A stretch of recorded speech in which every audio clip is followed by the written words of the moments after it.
2 dekada na sa industriya si Kim Chiu at nananatili pa rin siyang isa sa pinakaminamahal na bituin ng kanyang henerasyon. Sa kabila ng paglipas ng panahon, hindi kumukupas ang suporta ng kanyang mga tagahanga na patuloy na nakaalalay sa bawat yugto ng kanyang karera. Sa isang Instagram post ng isang local magazine, itinampok ang pagdiriwang ng ika-20th year ni Kim sa showbiz.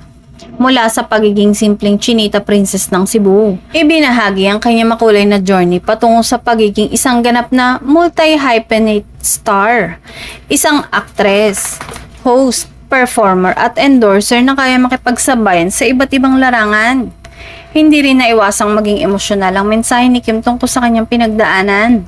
Sa kabila ng mga pagsubok at hamon sa personal na buhay, buong pagmamalaki niyang nasabi, "I'm proud of myself today for standing up despite all the challenges being thrown at me." Patunay ng kanyang tibay at determinasyon.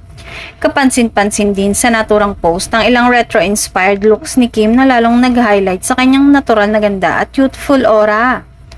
Ang kombinasyon ng vintage fashion at modern confidence ay nagbigay ng nostalgic vibe na ikinatuwa ng maraming netizens. Agad namang bumuhos ang papuri mula sa fans at followers na hindi nagatubiling ipahayag ang kanilang paghanga.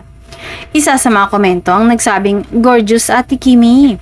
Happy 20th showbiz anniversary and more blessings to come." Sa loob ng 20 years, napatunayan ni Kim na hindi lamang siya isang artista kundi isang inspirasyon. Isang patunay na sa sipag, tiyaga at pananatiling totoo sa sarili, posible ang pangmatagalang tagumpay sa industriya.